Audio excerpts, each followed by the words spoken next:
Yeah, it's on? Am I on? Woo! That's loud. Okay, thank you. I was giving insane smoke signals from the stage to say, please, so that I can get everybody in their seats. This is bizarrely weighted towards this side of the room. Nobody wants to sit next to Janez Potocnik, apart from my good self, because I'm so damn happy to see him again. It's been a while. It's been a while. So, glad you remember me. That is a compliment in itself. Do I have the okay to start? If anybody's looking for seats, this side looks a little bit paltry in terms of the scarcity of audience. No. Oh my goodness, sir, are you moving? A round of applause. That is class. There, look, seats here. Please, come, sit here. Sit here. You are so kind. Most people look at me with so belligerently and offended, are so offended. If you want to take seats there, that's a nice side of the room to sit. Okay. Esteemed speakers, esteemed audience, those of you who are here at this venue in Brussels, thank you. And those of you who are joining us online, thank you too. May I ask all of you in this room to check your phones are on silent. I had to remind myself, please don't be the person we have to name and shame when a call comes in, and it shouldn't, all right? A very, very warm welcome to this European Research Area Conference. Of course, as you know, it's organized by the European Commission, DG Research and Innovation, and it has a title which should tell you what the thrust, the starting point, the red thread of our discussions today and tomorrow will be. Fostering greater integration, advancing competitiveness. That tells you all you need to know. My name is Katrina Sickle, and I call it a privilege to guide us all through this couple of days in the company of some extremely fine speakers. They are going to stimulate your grey matter in some unusually dynamic plenary sessions. They're pretty dynamic, okay? And of course, some interactive parallel sessions where you will get to make your voices heard even more than you may be able to do so in the plenary session. So we've got 3 consecutive plenaries this morning. We'll look at the current and future era agenda from its different focus points. And tomorrow we're going to take in a broader political context and some of the key drivers for securing Europe's long-term competitiveness. Now, as you all know, it's no surprise these conversations are framed within the April 2024 letter report on the future of the single market. More on that, much more than a market. And of course, this 5th freedom that enhances research and innovation and education, and the proposition that it sits on top of the other freedoms as a prerequisite to their success, and to the success also of Europe in terms of an EU social and economic project and all the values it seeks to uphold. And of course, this is also taking place barely a day after the new Commission. It has a focus on security and competitiveness, and we have a new commissioner for startups, R&I, but not education. So there's all sorts of things in the mix there and all sorts of movement. I'm not going to say anything more. I will talk momentarily after our brilliant opening speaker about how you can make your voice heard during this event, both on social media and through the app Mentimeter. But I'm not going to get you set up now. I don't want to eat into the time of our 2 opening speakers. The first of which, of course, he is the former Commissioner for Science and Research, so that was back in the mists of time. That's not very generous to say, is it? 2004 to 2010. And in 2010, of course, he took on a second mandate as a member of the European Commission responsible for environment. He's also the recipient of many, many awards, not least for the visionary contributions and leadership that made the ERC possible. I can say it's a great, great privilege to have him with us today. Very warm welcome to Janez Potocnik. Thank you so much. Thank you.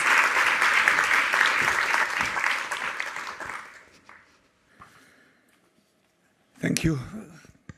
Probably one should start with the quote from Good Soldier, hashtag that medals and bullets never reach the right chest. But anyway, dear friends, thank you for the invitation to the ERA conference and for the trust. I was asked to deliver an inspirational speech, and thank you to my Slovenian friends for some valuable inputs related to R&I. So let me try. I'm an economist, dealing mainly with environmental questions, and I do apologize in advance to those who will find my speech biased and not enough attention given to the areas that they are professionally dealing or focusing on. I do believe, for example, that health challenges deserve utmost attention, but the purpose of my introduction is not to list all the challenges that deserve our attention, but rather to put all those in the context of the world we live in or we are heading to. I will start with some considerations related to the world and humanity, put them in the European context, and address the role of R&I and ERA in particular, and end with some remarks concerning policy directions. The world in which we are living is far from the future we want. We are facing multiple crises at multiple levels, from local to global in geographic scope, from acute to chronic in time perspective. We see multiple conflicts across the globe. Alongside and connected to these, food and energy security are still at stake for many. Acute crises are exposing our deep fragility. At the same time, we are facing chronic crises and challenges connected to the emerging systemic fragility. We have entered new geostrategical reality, challenging also for so-called global north or western countries. But it is new reality one cannot deny and ignore. More equal and more inclusive world, it's a must. In 1972, when the Club of Rome released the famous Limits to Growth, there were 3.8 billion people on the planet. Last year, we surpassed 8 billion. We moved from an empty world dominated by nature to the full world dominated by humans. In an empty world, the limiting factors of human well-being were labor and infrastructure. In the full world, the limiting factors of human well-being are natural resources and environmental things. Since we did not listen to wise men decades ago, we have moved from limits to growth to the growth of limits. We are basically the first generation in a human history facing the emergence of a single, tightly coupled human socio-ecological system of planetary scope. Climate change, pandemics, internet, inequality, trade, artificial intelligence, security trends, and I could continue. All are global in nature. While pollution, biodiversity loss, water stress might be more of a local character, they are not less systemic in nature. How to secure functioning democracies and prevent prevailing practice of manipulation and disinformation. How to secure that people will be better informed and guided by science.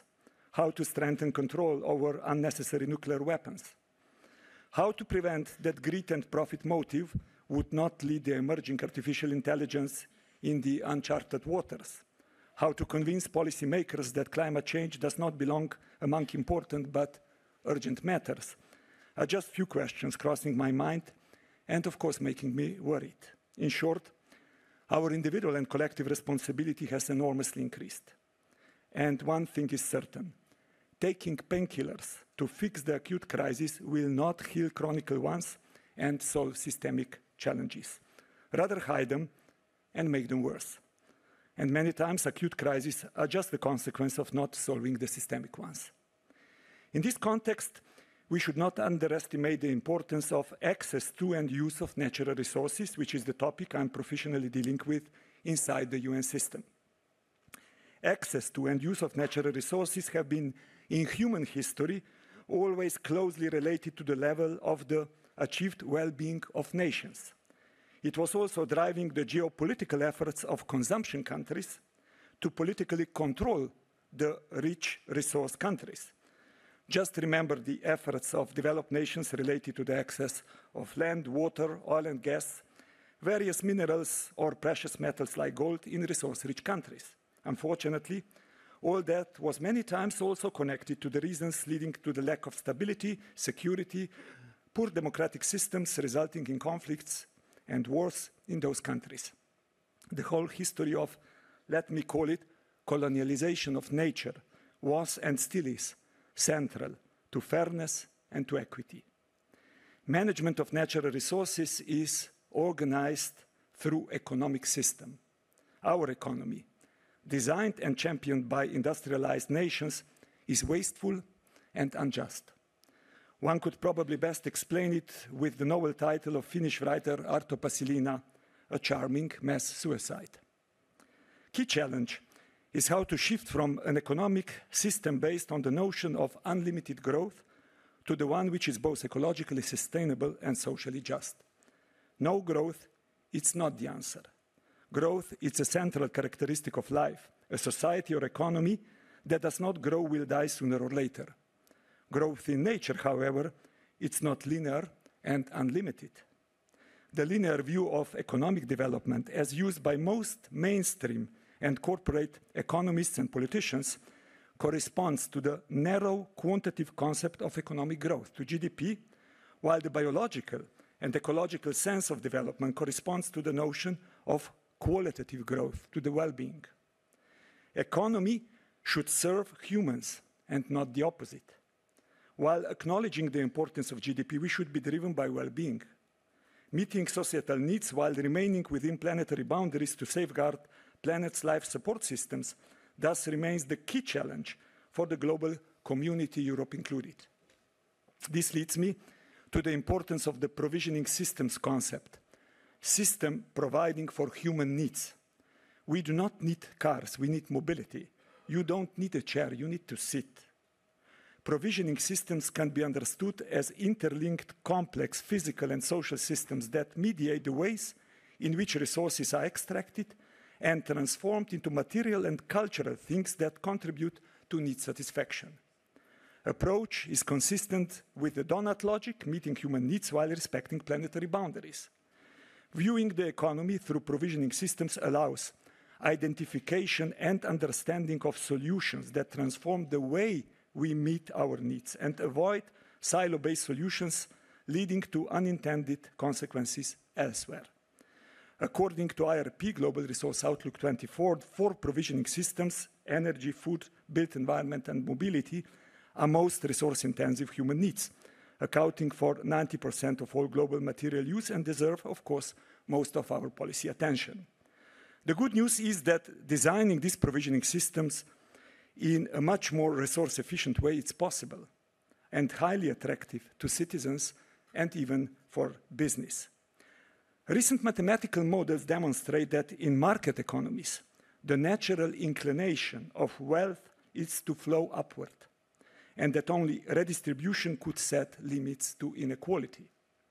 The wealthiest benefit most from resource use and are also responsible for most environmental impacts. Meanwhile, many low-income countries still do not consume enough resources to meet basic human needs. Club of Rome projects that rising global inequality could already this century lead to increasingly dysfunctional societies. Standards and behavior patterns linked to the current economic model were set by high-income countries. The benefits of natural resource overexploitation substantially contributed to our well-being today. We are ethically bound to show the world that we are willing and able to change a reality created and to lead the essential transition at home and globally. While the responsibility for the past is clear, responsibility for the future is shared. To summarize this first part, few basic shifts would be needed. We must shift away from the prevailing economic logic, which puts humans in function of economic growth, towards an economy that is organized around meeting human needs, set priorities, and the order right. We must move from an economy considering humans as external and superior to nature to an economy acknowledging that we are embedded with nature. This is very much relevant also for our prevailing contemporary economics. Destroying nature is destroying ourselves. We need to move from an extraction-based production to a circular creation-based production. We must stop stimulating extraction-based economic success and reward responsible, innovative, creative ways of meeting human needs. And we must fix our governance structures. Current institutions and related governance are from another times and not fit for purpose. Long-term sovereignty can only be protected through genuine, deep cooperation with the institutional reforms to match. Changing human relationship with the rest of nature is not only an environmental, but also economic, equity, stability, security imperative to strengthen our collective resilience.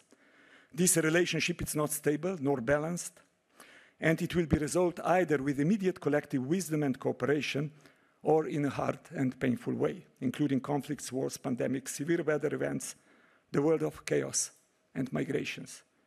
There is no third way. More than enough on our plates before we now move to Europe. First, good luck and courage to the incoming new Commission. European Union, it's a visionary concept of visionary people. A model of cooperation which could today in many ways enlighten and steer also the global community. It is worthy of our efforts and determination to protect and improve it. I do believe that Europe is on a strategic crossroad. The sentence I have heard most in the last 2 decades working in European space was that we are a major global economic power and the biggest provider of help to those in need, but not really adequately considered as an important geostrategical political power. In this context, I see 2 options. The likely one, let's call it defensive, and the less likely one, let's call it becoming strategic power. The first one, it's more introverted, focusing on security policy, for example, putting political power behind speeding up the enlargement process to strengthen a safety belt around existing European Union. To be clear, I do very much support future enlargement efforts, even more, we are already lagging behind with some. The second one, becoming strategic power, is calling for a higher level of integration in at least 3 areas: fiscal, external, and defense policy. Strengthening ERA would belong among powerful tools of this strategic power direction. If I just take the example of fiscal policy, member states still use taxes to compete against each other and then collectively complain that we are not competitive, we are the rest of the world. We do not use the power of taxes to change the direction of travel, like agreeing through joint policies at EU level to tax more the things we would like to see less, and tax less the things we would like to see more, using state subsidies and public procurement for making transition possible, and in the first place, getting rid of tax havens, escape rooms for rich people and rich companies. I can already hear some saying that strategic power orientation is not realistic and too ambitious. But if this would be the thinking of the founding fathers of the European Union, we would not have European Union in the first place. At minimum, those in opposition should stop complaining that Europe is not listened to and taken seriously enough by the rest of the world. People, be it farmers, teachers, doctors, or those already retired like me, always aspire for a safe, predictable, and secure future. Unfortunately, times we are living in are not providing for that, and many are concerned about their future and the future of their families. Unsecure future and despair led them on the streets, and lower level of tolerance is accumulating in more extreme political views. Politicians are, of course, not immune to these developments. Short-term crisis management, coupled with rising social, financial, and political tensions, it's a dangerous path we see evolving also in Europe. Europe's choice, political guidelines for the next European Commission are stating that our focus must now be on implementing what we have agreed, working closely with all stakeholders and focusing on our big challenges, defense and security, sustainable prosperity and competitiveness, democracy and social fairness, and leading the world and delivering in Europe. All necessary and important, but only implementing what we have agreed, even if very much needed, will not be enough. It belongs to a defensive vision of Europe, lacking the critically needed ambition. Since competitiveness is again central stage, it is important to clarify some facts. Starting, of course, with the report prepared by Mario Draghi. Quoting, Europe is facing an existential challenge to increase its productivity. The productivity gap between the EU and the US is largely explained by the tech sector. EU is weak in the emerging technologies that will drive future growth. At the heart, it's a demand for a massive private and public investment, the like of which has not been seen in Europe since the 1960s and 1970s. European funding for R&D shall be increased, and concentrated on common initiatives. At the core of Europe's economic woes is the cost of energy for industry. To reduce energy prices, Europe needs all available solutions. The EU will not be able to secure enough copper, lithium, and other raw materials if it does not emulate China's powerful mining to shipping vertical integration. We have reached the point where, without action, we will have to either compromise our welfare, our environment, or our freedom, he concludes. There are interesting and important messages and orientations in the report, also concerning R&I, yet, if we are frank, not much unknown for years. It looks like our problem is more how to agree about the needed funding, how to get the political support for already known. This calls for a better governance on EU level, with a focus on improving the ability and efficiency of adopting critical decisions. I also wonder if emulating US in energy prices in a race to the bottom and emulating China in CRM's approach, it's really the Europe we want. Report is, for my taste, written too much in the silo-centered economistic logic, which basically led us to some of the challenges we currently face. For years, it is known that Europe is very import-dependent and fragile when it comes to energy and materials, everything that matters for our economic success and well-being. But the times were good. And when the times are good, not many really care about that fact. Resource use and management, including fossil fuels, are thus critical not only for environmental impacts, but also for the competitiveness. And we know that success of energy transition depends on securing the access of increased material needs. Critical Raw Materials Act is, for example, addressing what R&I will do, from geological exploration to substitution of the critical raw materials. But it should not only be about critical raw materials, rather about all materials, all natural resources, which must be managed and used more responsibly if we want to meet all our targets. All the above is leading to the conclusion that providing human needs by using less energy and materials, it's critical also for the European competitiveness. Many are calling for strengthening economic security of European Union due to the shifting geopolitical climate, which is likely unavoidable. Strategic autonomy, ability to act independently, for example, in the CHIPS joint undertaking to reinforce the European Union strategic position in electronic components. Technological sovereignty, independently developing, producing, and controlling critical technologies, which leads to the limiting participation to a subset of eligible countries. Or research security, protecting the integrity, confidentiality, and availability of research data and process are all likely needed, but double-edged sword solutions, and should be used carefully. Europe is still vastly overstepping its planetary boundaries, and climate change-related extreme weather events are increasing across our continent. Human and economic costs related to them are unfortunately unavoidable. They are already high, and they are increasing. The recent floods in Central Europe and last year in my country, Slovenia, are a clear warning one should not disregard. One could notice a worrying trend of shifting attention primarily to adaptation, while mitigation is somehow being set aside. We know exactly where this leads, to even higher costs and more adaptation, not to mention how life would look like. European Green Deal kick-started EU-wide efforts for very much needed whole economy and society transformation. The direction set should be the North Star also in the future. Any departure would be a fatal mistake. And now to the research and innovation, the area which brought us here today. As you are aware, this was my responsibility during the first mandate in the European Commission.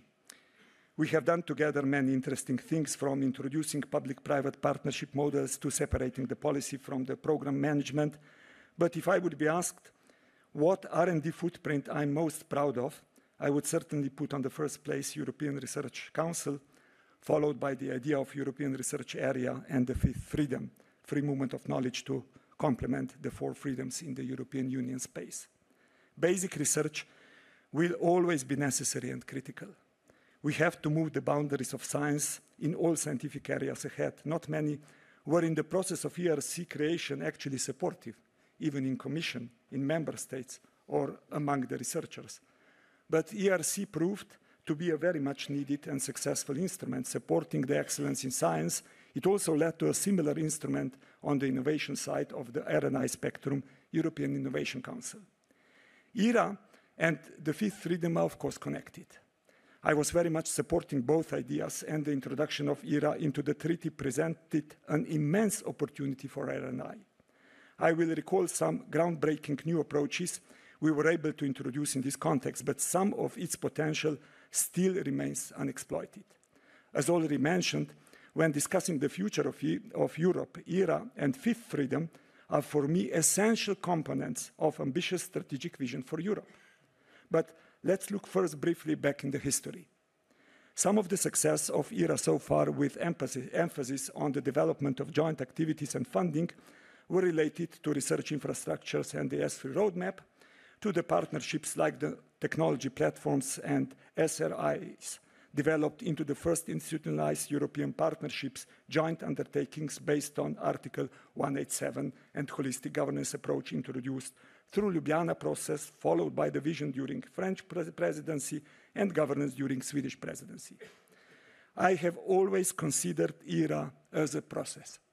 Even if my successors decided that ERA has been completed, and member states in 2014 stated that conditions for completion of ERA have been achieved and further work is only needed that it functions in an optimal way. Further work was indeed needed. In 2020, vision of ERA was renewed by the German presidency with the launch of ERA pilot on hydrogen, followed by the Governance Council conclusions during Slovenian presidency in 2021, focusing on renewed ERA governance. You know the rest about the role of ERA Forum, ERA policy agenda, and ERA actions. It's too early to talk about the success of this latest revamp, but some actions such as renewed research assessment, knowledge valorization, the revamp of the strategic energy technology plan, and gender equality already show effects. Which leads me now to the future of ERA and to the Leta's report. The report, much more than the market by Enrico Leta, emphasizes the need to empower the European single market to achieve a sustainable future and prosperity for all EU citizens. It discusses the evolving nature of a single market in response to crises and external challenges, advocating for its continuous development and adaptation. Key proposals include introducing a fifth freedom for research and innovation, enhancing financial integration through a savings and investment union, and improving the regulatory framework for a more dynamic market. The report also highlights the importance of addressing barriers to market access, promoting social cohesion, and ensuring all citizens benefit from single market. It calls for collective action among EU institutions, member states, and citizens to revitalize the single market and strengthen European competitiveness. In short, important report one should consider seriously.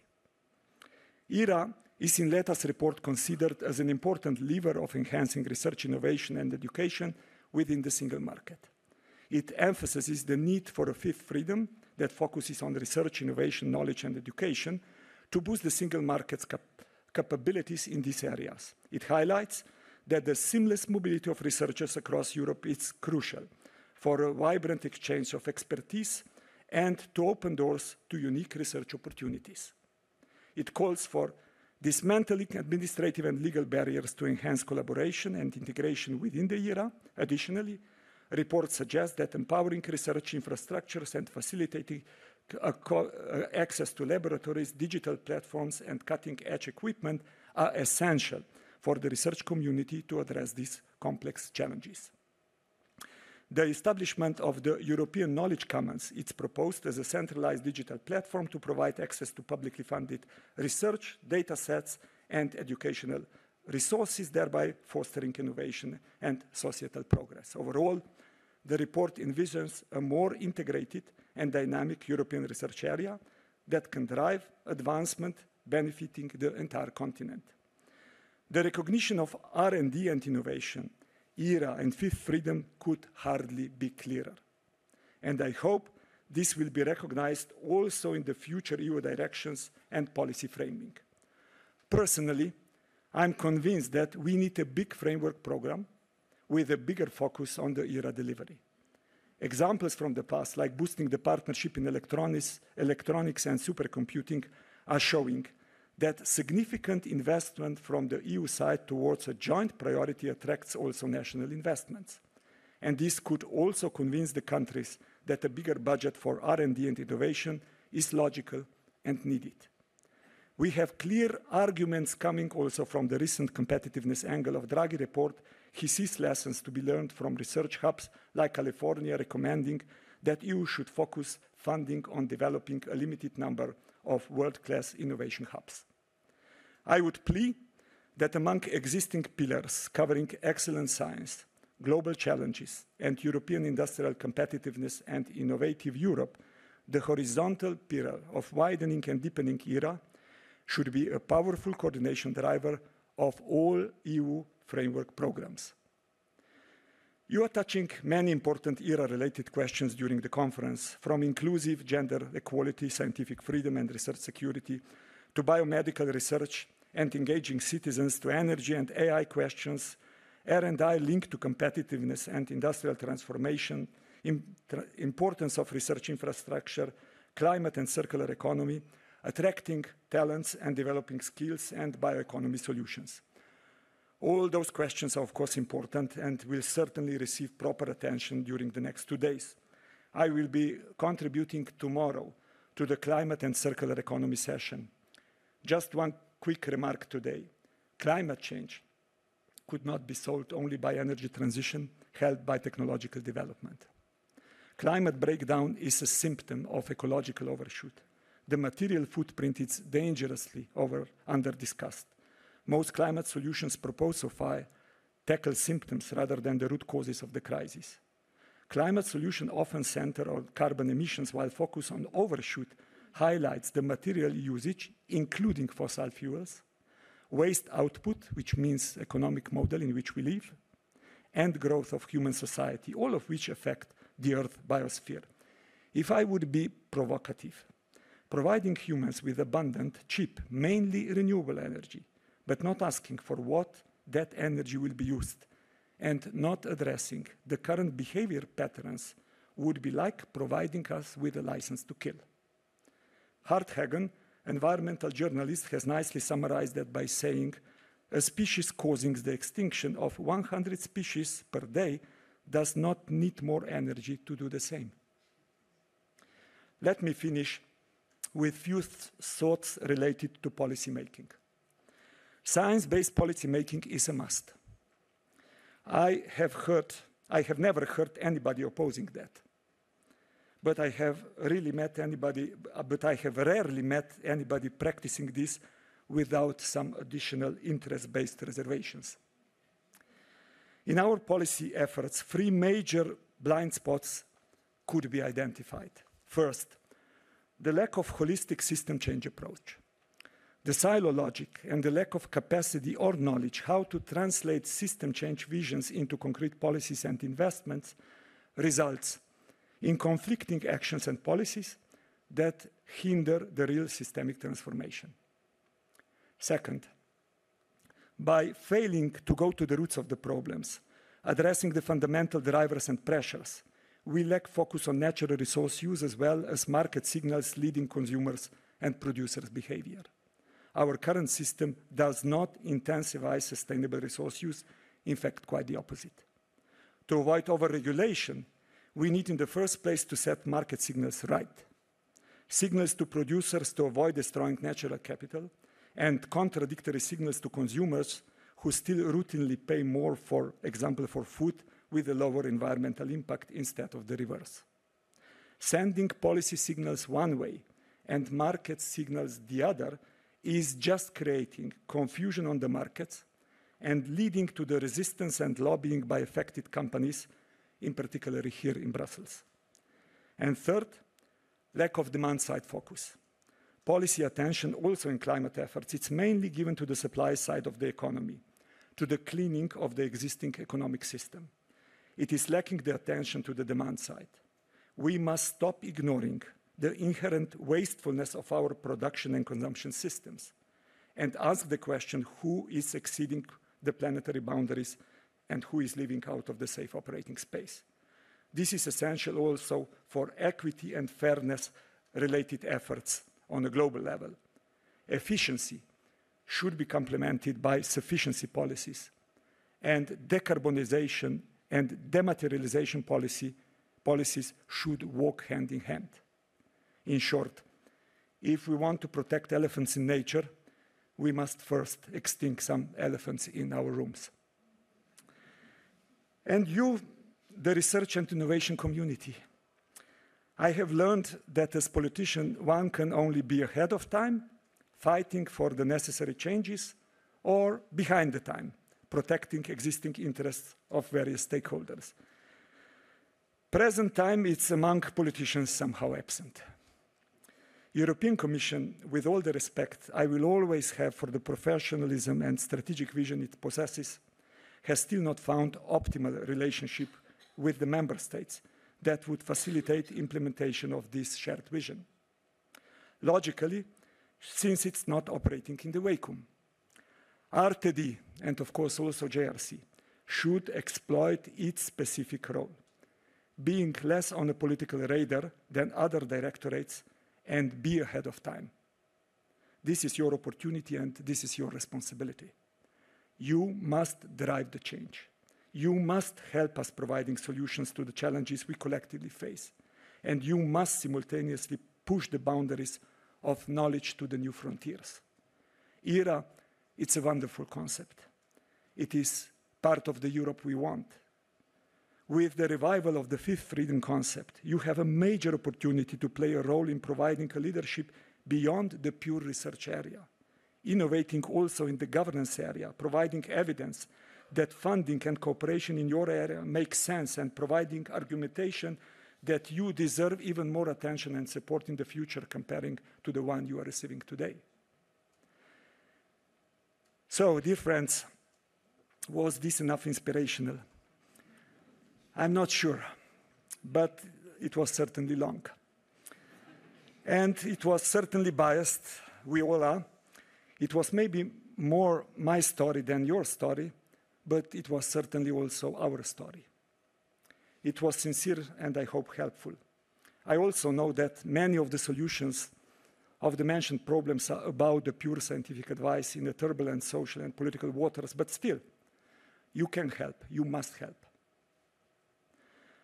I like to end my presentation with a quote from the most known Belgian inspector, Hercule Poirot, when he was once asked why he speaks about himself only in the third person. He replied something like that: if one is such a genius like myself, it is very important to establish a healthy distance to himself. So yes, we are indebting future generations, financially and by depleting the nature. We all know this is wrong. Apparently, we humans are the most intelligent species on the planet. It's high time to prove it. More than an economic or a technological choice, this is actually a moral choice. The future will be green and more equal, or there will be no future. And yes, stay optimistic. It is optimists who change the world, and it is optimists who live longer and better, and life is too beautiful to be wasted. Thank you.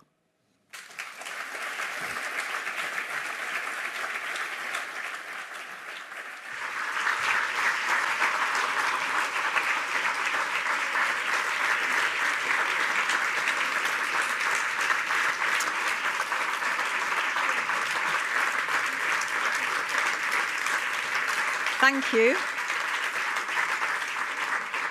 Only in the interest of time, we could sit all week together, right, and unpack all of this. So, it was sitting in the front row with a 14-year-old, who's not in the room, I hasten to add. You said a world in which we're living is far from the future we want. But you ended on an optimistic note. I couldn't agree more that we have all it takes to do it better, right? One quick question, if I may, and I will say to the lovely people at the back, we will adjust marginally the timing. I don't want to take away from your 20-minute coffee break. It may be that the event ends just a little bit into the reception time, but I don't want this to be the speakers in the following panels. The one thing that I wanted to just ask, you said science-based policy making is a must. That's not always how it comes out in the wash. What would you say to the people in this room in terms of, in just a few sentences, what would you wish for to improve, to enhance that dynamic between the researchers and scientists who are nourishing the policy? What is not working for you? The way how I actually worked in the past, because I tried to do whatever I've done based on scientific knowledge, was always trying to understand the other's needs, putting yourself in the shoes of the people you want to convince, and by using their language, get your interests on board, because that's how they understand and that's how they change. And this actually works. And sometimes I was forced to go too much on the economic side because an argument may be that 300,000 people are dying prematurely due to the air pollution was not good enough. But that policy in that area, if you do it the right way, it's actually economically successful policy. So I think it's really important that we stay objective, that we don't go anytime on a personal level, and that at the same time we provide argumentation which everybody understands. So even if you need to simplify sometimes something, do it for the sake of purpose, but stay solidly on the scientific background, on the scientific ground, because that's how the things actually work in practice. Easier to say than to do. Yeah, and when you are passionate and you do have huge emotion and passion, like you say, you need to sort of leave that aside. That in itself is a workshop, I think, to know how to do that. Thank you so much. You are going to be around. Can I shake your hand? Yeah, sure. And warm applause. Thank you very much.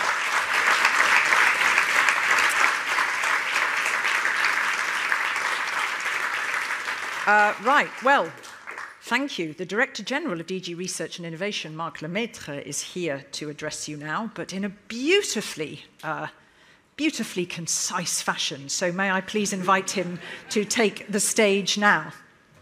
Thank you. Warm applause. Thank you. And I have to say to you, follow that. Yeah, but over to you. Thank you very much, Katrina. Thank you for making it easy for me, especially as I don't have the reputation of being concise generally. But certainly, Janez is an act I don't want to follow. I just want to enjoy it, digest it, and reflect on it myself. Thank you very much for what was really a gripping vision, a vision rooted in your experience in scientific knowledge about the dynamics, the trends, and where they are presently leading us to. For I think your clarity, your call for courage, for a different policy making, perhaps, and also for DGRTD to try to use its space in the shadow to influence things in a less visible way. But if there was one admittedly very simplified way in which I would translate your message, it is that in fact one should read the title of our conference slightly differently. I think the first line is fine, but the second one should be going back to what the present Commission, in fact, was putting forward as terminology, not competitiveness, competitive sustainability. And I say this at risk of not yet being in sync with the next Commission. But I think this is indeed what science tells us, ultimately. So, dear all, thank you so much for turning up in such high numbers, also online. As you know very well, Janez reminded a bit of the history of the European research area. It will be celebrating soon a quarter of a century, which is normally an age of full adulthood. But it seems that the European research area doesn't age or mature as fast as humans.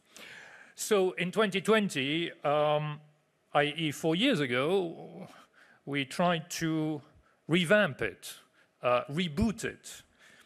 We boosted our efforts, and I think two very concrete things emerged from that collective effort.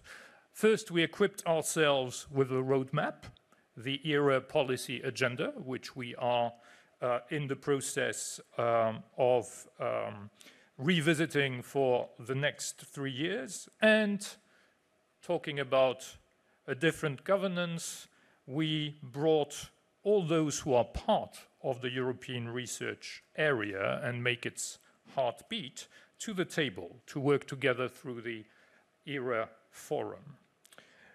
So a lot has been achieved.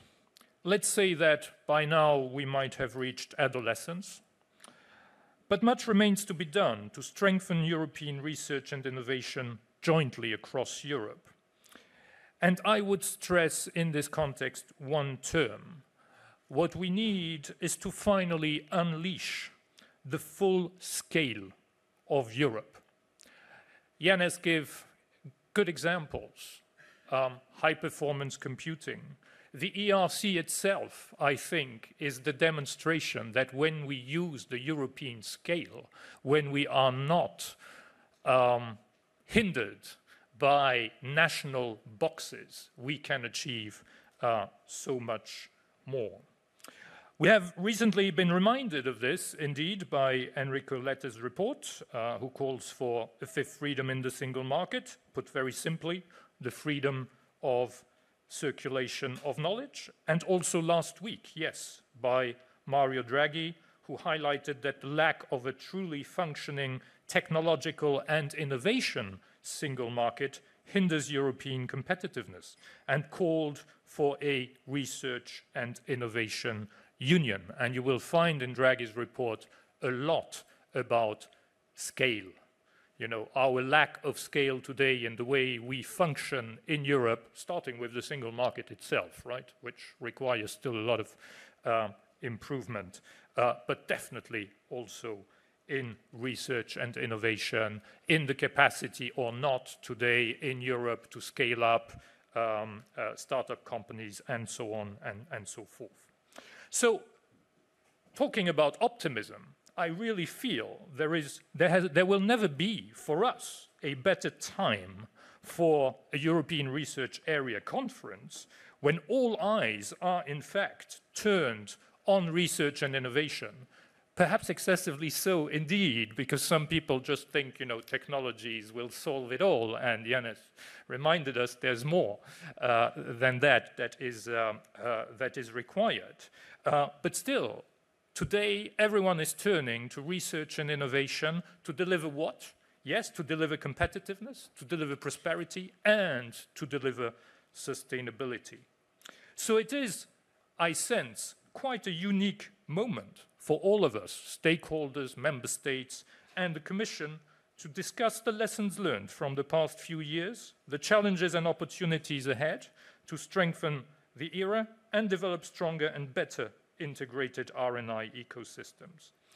Our mission for these 2 days, as they would say, should we choose to accept it, is to think big and bold, to achieve the fifth freedom and a truly integrated European research area at scale.